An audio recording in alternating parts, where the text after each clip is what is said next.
स्वागत है आपका। दो शब्द हमारे मूल निवासी साथियों के बीच में आपके माध्यम से। धन्यवाद अरुण जी। साथियों, आप सभी का पुनर्स्वागत। आप लोगों ने हमारे राष्ट्रीय उपाध्यक्ष और राष्ट्रीय महासचिव मूल निवासी हेमराज सिंह पटेल जी को ध्यान से सुना। अभी तो अंगड़ाई है, लेकिन आगे लड़ाई कितनी है यह आपको बताना है। ये नारे की बात नहीं है, क्योंकि हम नारा लगाकर नारी में बह जा रहे हैं। ये हकीकत है। हमारे जोश और उत्साह को कुछ वो लोग कैश कर जाते हैं जो इनकैश करते हैं। सवाल ये है कि शासन सत्ता में हम आए कैसे। बटा हुआ समाज कभी शासक बन नहीं सकता है, यह साहब ने बता दिया। आप बटे हो और यह संविधान आपको शासक बना चुकी है, इसकी जानकारी आपको नहीं है। मैं आपको बताता हूं कि आपका संविधान, भारत का संविधान आपको शासक कैसे बनाया। भाई, जो घर का मुखिया होगा उसी को ना जिम्मेदारी दी जाती है कि सबको दे दी जाएगी। तो घर के मुखिया को जिम्मेदारी दी जाती है, उसी तरह संविधान ने इस देश के मुखियाओं को जिम्मेदारी दी है। और मुखिया कैसे है? अभी आप लोगों में 12-14 लोगों ने हाथ उठाया कि हमारे पास संविधान की किताब है। पढ़ा कितना है आपने? नहीं मालूम, मुझे नहीं मालूम कितना पढ़ा आपने। 72 साल से इस देश की व्यवस्था जिस संविधान के द्वारा चलाई जाती है, यह चलाए जाने का नाटक किया जाता है। 26 जनवरी को गणतंत्र दिवस मनाया जाता है। किसी भी स्कूल में, किसी भी कॉलेज में अंदर लाल किला के प्राचीर से आपको भारत के संविधान की उद्देशिका नहीं बताई गई। सुना क्या कभी? 26 जनवरी को बराबर टीवी खोल के बैठ जाते हो आप लोग। कभी सुना क्या? कहीं कहीं गवर्नर साहब की परेड निकलती है तो राष्ट्रपति की परेड निकलती है, पुलिस मुख्यालय में परेड निकलती है, नेता लोग भी आके झंडा फहराते हैं। लेकिन क्या कभी उद्देशिका के बारे में बताया? क्यों अज्ञानी बना के रखा गया? इसलिए कि आप अज्ञानी बने रहोगे तभी वो शासक बना रहेगा। तो आज मैं केवल आपको उद्देशिका ही बताऊंगा। क्या कहता है भारत के संविधान की उद्देशिका? क्या कह रही है? आप लोग सब लोग ध्यान से सुनिएगा, क्योंकि बच्चों को पढ़ाने की जिम्मेदारी आप लोगों की है। ये लोग तो बाहरे बाहरे घूमेंगे, कमो आपको को करना है, रोटी भी आपको सेकनी है, और बच्चे बच्ची को पढ़ाना भी आप ही को।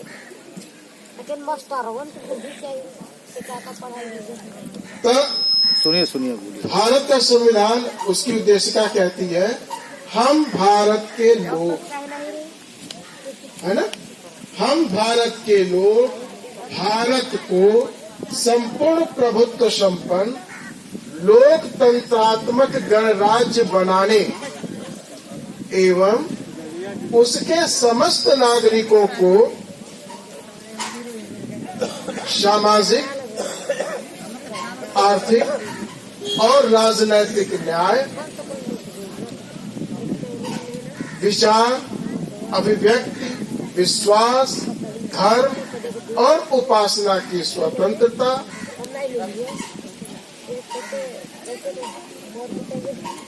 प्रतिष्ठा और अवसर में समता और इन सब को प्राप्त कराने वाली व्यक्ति की गरिमा और राष्ट्र की एकता और अखंडता को सुनिश्चित करने वाली बंधुता को बढ़ाने के लिए आज तारीख 26 नवंबर 1949 को एटक द्वारा इस संविधान को अंगीकृत, अधिनियमित और आत्मार्पित करते हैं।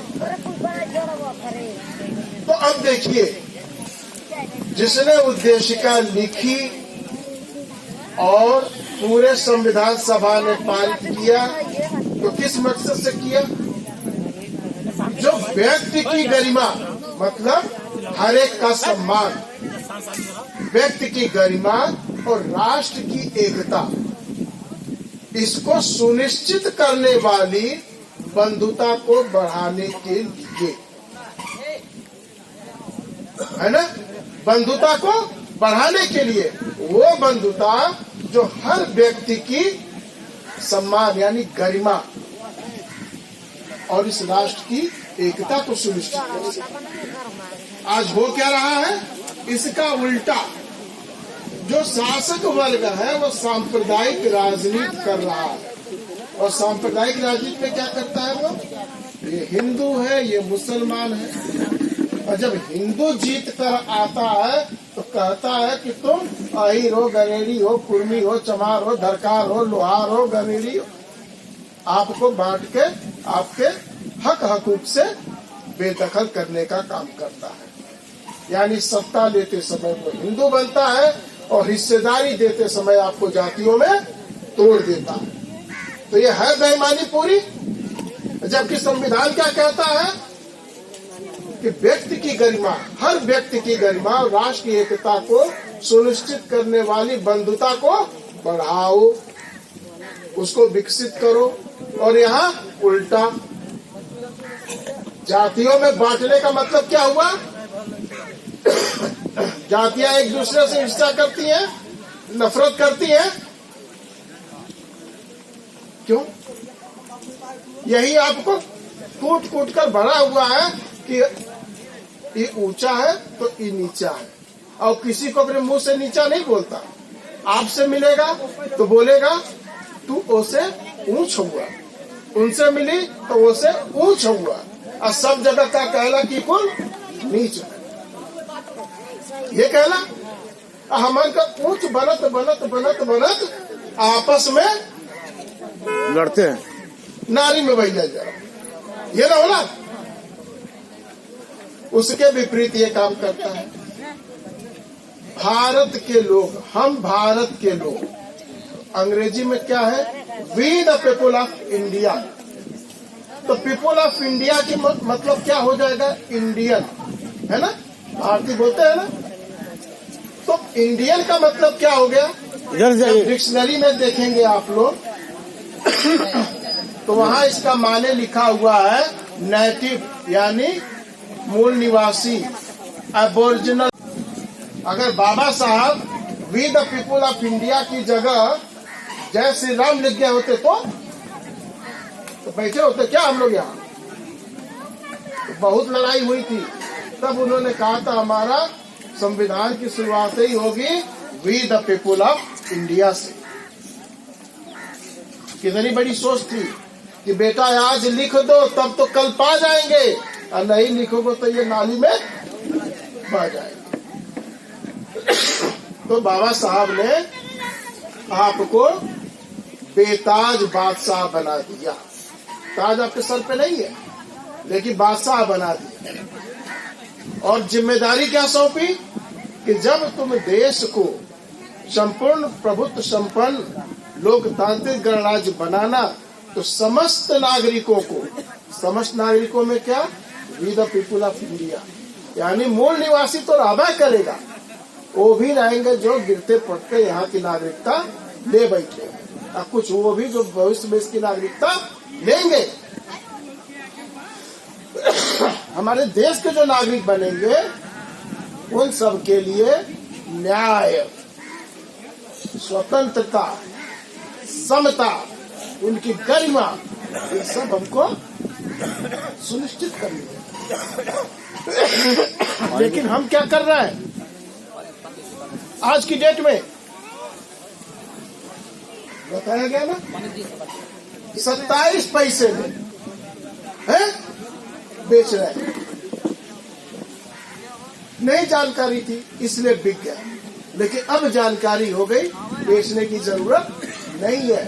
तो क्या करना है हमें? मूल निवासी बनना है।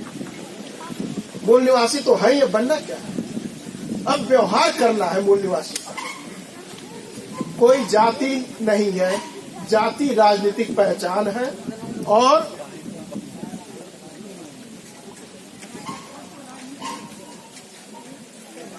ये राजनीतिक पहचान के तहत आपको बांटा गया है। ठीक है, बटा है, जाति है, तो सारे जाति यहाँ की जो है तो बाबर को छोड़ दो। बाबर बताया ना साहब ने, उसको छोड़ के बाकी सारे यहाँ के मूल निवासी हैं। तो मूल निवासी जब आप बन जाते हो तो उसके 3 फायदे। पहला फायदा, जब आप मूल निवासी बनने लगोगे तो आप भूल जाओगे कि ये गोर है, अहिर है, दरकार है, कुर्मी है, नोनिया है। भूल जाओगे, नहीं भूलोगे। तो जो बाबा साहब का सपना था कि इस देश में जाति खत्म हो जाए, जाति की प्रथाएं खत्म हो जाए, तो वो सपना साकार हो जाएगा। ठीक है ना? नफरत कम होगी तो प्रेम उपजेगा। तो मूल निवासी से आपस का प्रेम, भाई बंदगी बढ़ेगी। अरे भाई हम मूल निवासी हैं, आप भी मूल निवासी हैं, आप भी मूल निवासी हैं, तो हम अहिर गरेड़ी चमार कहाँ हुए? नहीं ना हुए। तब हम एक थाली में खाएंगे ना, जरूरत पड़ी तो। दूसरी चीज क्या है? आज नया युग चल रहा है, तो लड़के लड़की पढ़ रहे हैं हाई स्कूल में। कोई राबर्ट्सगंज पढ़ने जा रहा है, तो कोई दुद्धी जा रहा है, कोई जा रहे हैं। लड़के लड़की का परिचय हो गया, प्रेम भी हो गया, आपस में ब्याह कर लिए, माँ बाप को पता नहीं है। अब पता चलता है तो क्या गोली मार देते हो? नहीं, सोनभद्र में हमारे आदिवासी भाई कुल्हाड़ी से काट देते हैं। कहते हैं ना, काहे लिए भाई?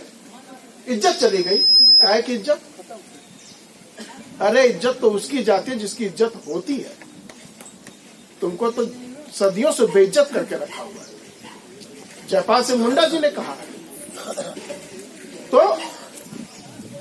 अगर हमारे अंदर वो जातिगत भेदभाव की भावना नहीं होती तो हम उन बच्चों को मारते क्या, काटते क्या? सोनभद्र को छोड़ दीजिए, ये दुद्धी का एरिया छोड़ दीजिए, तो बाकी जगह जाइए। लड़के लड़की शादी भी कर लिए, लौट के 2 साल बाद आए, माँ बाप रख लिए रोते गाते। पहले तो क्या मेरी नाक कटा दी, नकिया तो वही पड़ी है, कौन सी कट गई? ये केवल दिमाग की उपज है, यहीं पर सारी बीमारी है। उस बीमारी को दूर करें तो आप देखेंगे कि योग्य लड़के लड़की अगर मिलते हैं, आज सभी समाज परेशान है। कह रहे यार हमारी समाज में तक कोई पढ़ा लिखा डॉक्टर ना लौकता, इंजीनियर ना लौकतिया, हमारी लड़की तो इतना पढ़ गई। हो रहा है ना आजकल।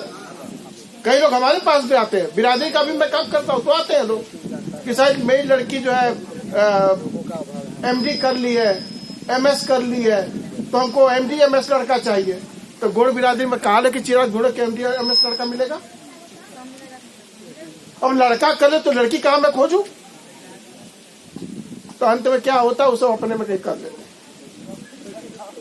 तो अगर मेरे अंदर वो द्वेष नहीं है, वो ईर्ष्या नफरत नहीं है, और हम मानते हैं कि मूल निवासी है,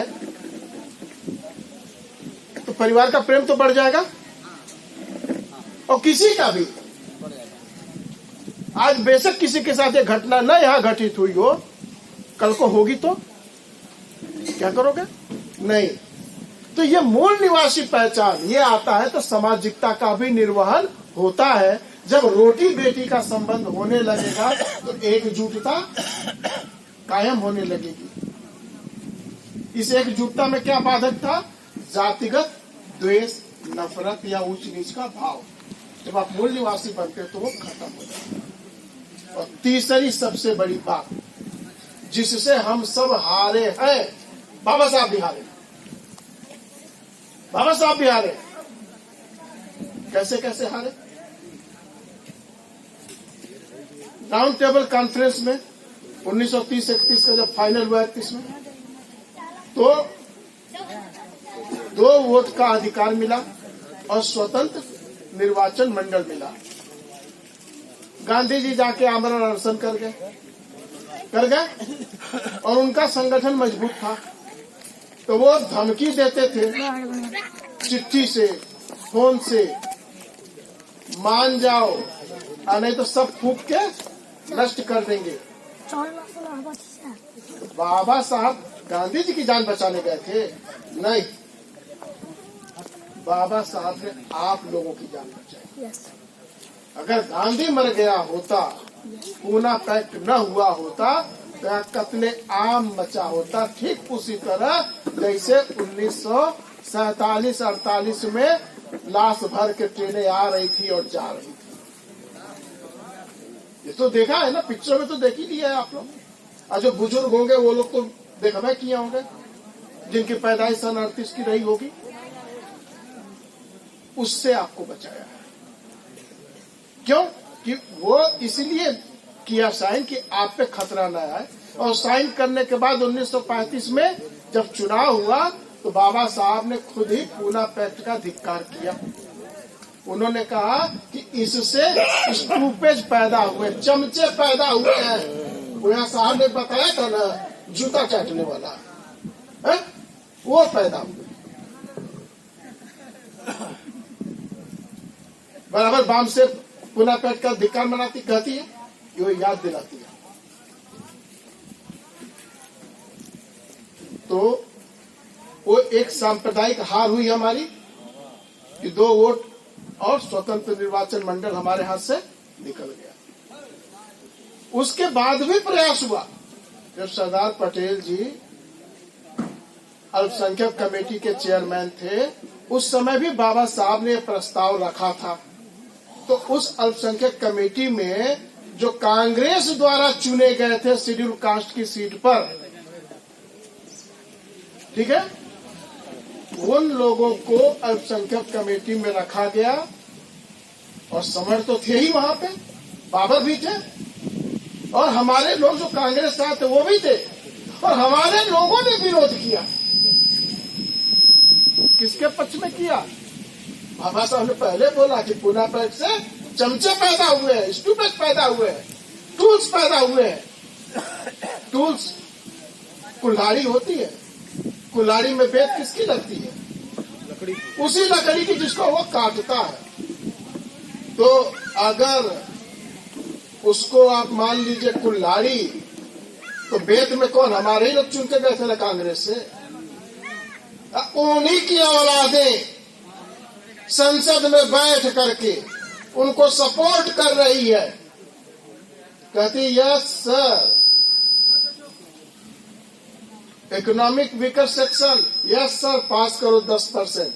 ओबीसी को 52% नहीं मिला, उसके लिए कभी नहीं चिल्लाया, और वहां बोलता है इकोनॉमिक वीकर सेक्शन पास करो, कर दिया। जितने अमेंडमेंट आए हैं, श्रम कानून बदल दो साहब, इसकी जरूरत नहीं है। 29 खत्म करके 2 ठो डाला।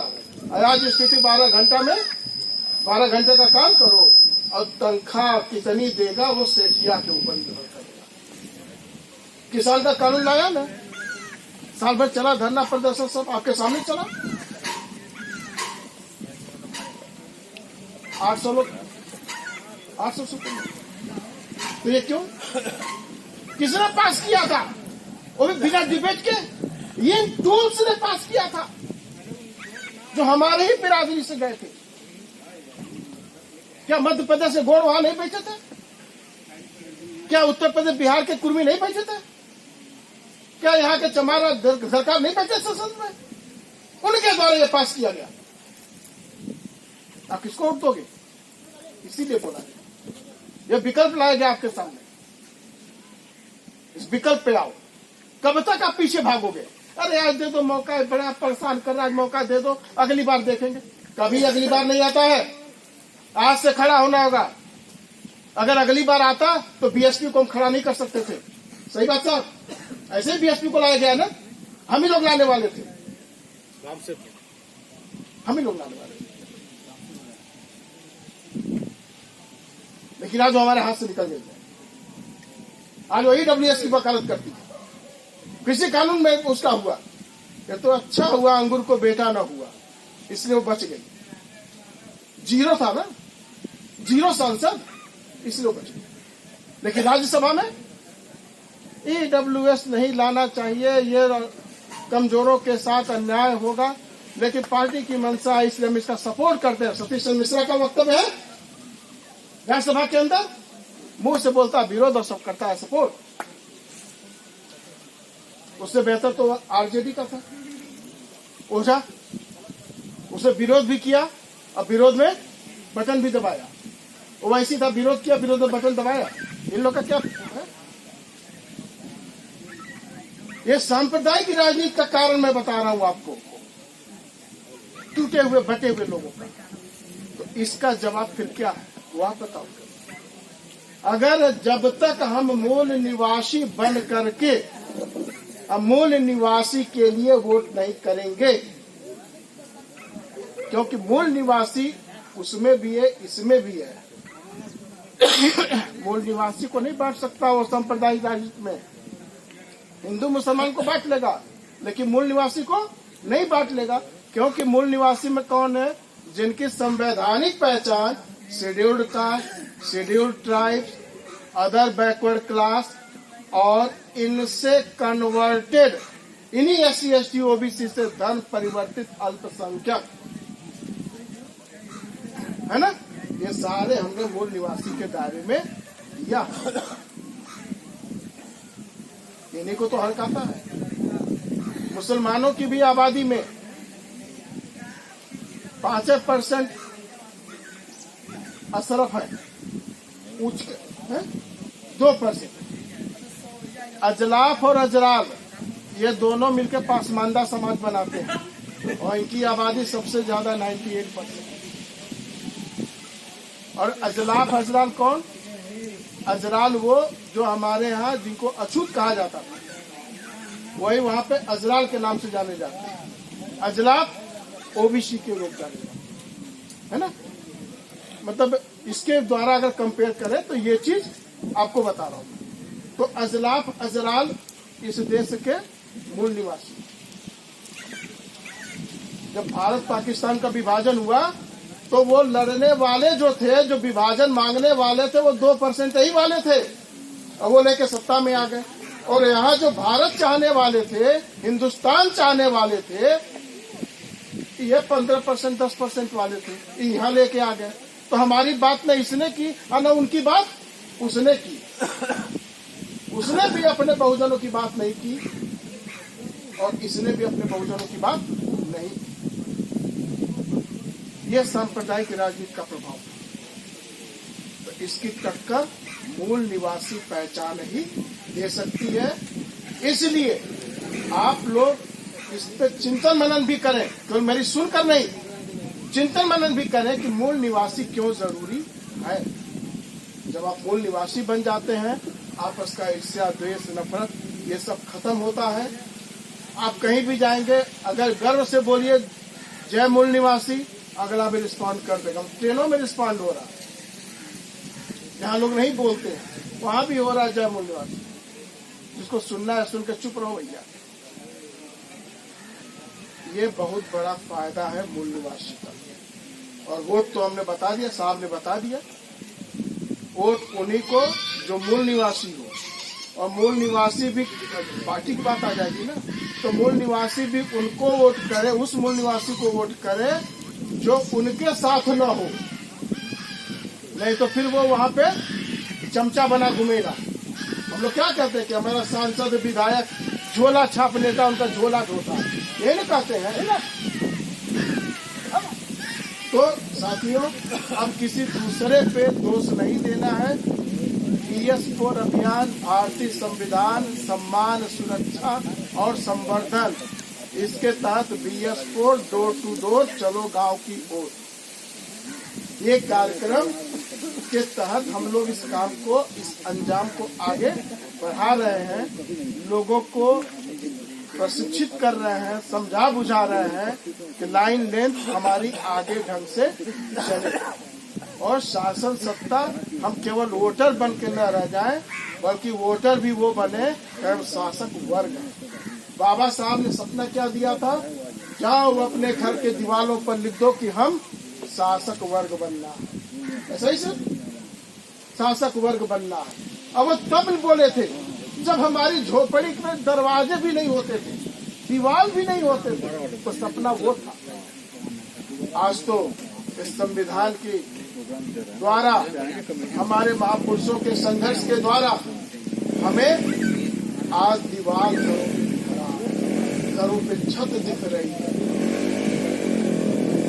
तो क्या हम लिख सकते हैं आज अपने दीवारों पर कि हमें इस देश का शासक वर्ग बनना है? जय भीम, जय मूल निवासी, जय भारत, जय संविधान लिखना है? कोशिश करना, लिखना होगा, करना होगा। साहब तो बहुत पहले नौकरी छोड़ दिए थे, और मैं भी 1.5 लाख की नौकरी छोड़ दिया। एग्जीक्यूटिव इंजीनियर के पद को रिजाइन करके आ गया मैं फील्ड में, क्योंकि पिछले जो 20 सालों से हम लगे हुए थे वो सोने नहीं दे रहा था। नहीं यार, गांव गांव घूमने वाली टीम नहीं बन रही है, इसीलिए तुमको अपनी नौकरी छोड़ देनी चाहिए और उस टीम का हिस्सा बनो, और उस टीम का हिस्सा बनते चाहिए। हम किसी से कहीं भी समाज में जाते हैं, ये नहीं कहते कि हमको गाड़ी भाड़ा किराया दे दो, नहीं। देखिए, हम ये जरूर कहेंगे कि जो भी सक्षम लोग हैं, कार्यक्रम होता है, खर्च होता है, जो आदमी आयोजन किया उसकी मदद करनी चाहिए, क्योंकि वो एक बार अगर अपने पॉकेट से पूरा लगा देगा, आज ही का मैं समझ रहा हूँ कम से कम 2,500-3 हजार रुपए तो लगा होगा कम से कम, है? तो अगली बार वो नहीं करेगा। और सभी इस कार्यक्रम को आयोजित भी नहीं कर पाते, किसी के पास समय नहीं होता। आप लोगों को सूचना मिली, समय था तो आप सुनने आ गए। अब वही नौकरी में रहते या कहीं और काम उससे रहते तो आप नहीं आ पाते। तो ये बहुत सारी चीजें हैं, उनकी जरूर मदद करिए जिन लोगों ने आयोजन किया है। प्रधान जी लोग आए हुए हैं,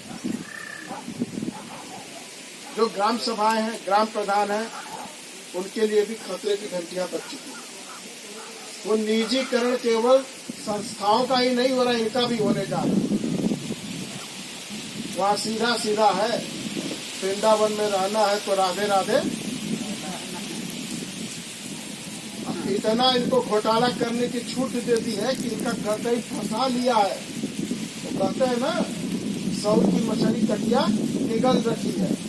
ये लोग चाऊ बहु भी नहीं बोल सकते। आप लोग अभी सोशल मीडिया में सुने होंगे कि चमनिया तहसील का एसडीएम जो है एक ग्राम प्रधान को हड़का रहा था, सुने ना? है? ये स्थिति है। कहा तुम्हारी, मैं राजनीति बाद में देखूंगा, मुझे तो अभी 6 महीना रहना है। 50वां मुझे तुम्हारे गांव में आना है, अब 50 सैकड़ों काम तुम्हें मुझसे पढ़ना है। क्या कर लोगे? मत भेजो आदमी, मेरा रौद्र रूप देखना, यही ना था? बिल्कुल, रौद्र रूप देखना। ये लोग क्या है? ये आपका प्रतिनिधित्व तो नहीं करने वाले हैं।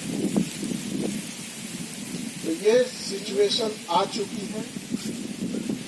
आपका अपना भाई प्रधान है, वो भी आपके लिए नहीं कर सकता। क्यों नहीं कर सकता? क्योंकि वो पाता है कि मैं कमजोर हूं। उसको मजबूती दो, आप मूल निवासी पहचान, उसके लिए खड़े हो जाओ, एक दूसरे के लिए खड़े हो जाओ। यही मूल निवासी पहचान की पहली। साथियों, आप लोगों ने हमारी बातों को सुना और हम पूरी टीम की तरफ से कमेटी के लिए आप सभी का धन्यवाद भी करेंगे। और जो साथी इस मुहिम के साथ जुड़ना चाह रहे हैं, निराला जी को तो हमने अगुआ यहाँ का बनाया हुआ है, वो साथी रुक सकते हैं अगले 10-15 मिनट के लिए, और बाकी लोग स्वतंत्र हैं। अगर आप लोगों ने नाश्ता कर लिया हो तो, न किया हो तो नाश्ता करके निकलेंगे। क्योंकि एक टीम, किसी भी संगठन का एक संगठनात्मक ढांचा होता है, तो वो टीम की जरूरत है। और हमने इस टीम को अभी रोक के रखा था कि जब हम लोग आएंगे, एक आप मीडियम क्लास की मीटिंग गठित करेंगे, उसमें और लोग भी मिलेंगे जो बातों से प्रभावित होंगे, उनके साथ हम लोग एक टीम का निर्माण करके तब निकलेंगे। साथ ही मैं अपनी बात को विराम देता हूँ और निराला जी आप बैठाइए लोगों को, तो एक टीम का गठन कीजिए। लेके पास आइए, कुर्सी लेके सब लोग पास में आइए। सभी लोग जिनको जो आना चाहता है कुर्सी नहीं रहेगा, हमारी कुर्सी खाली है, आइए आइए।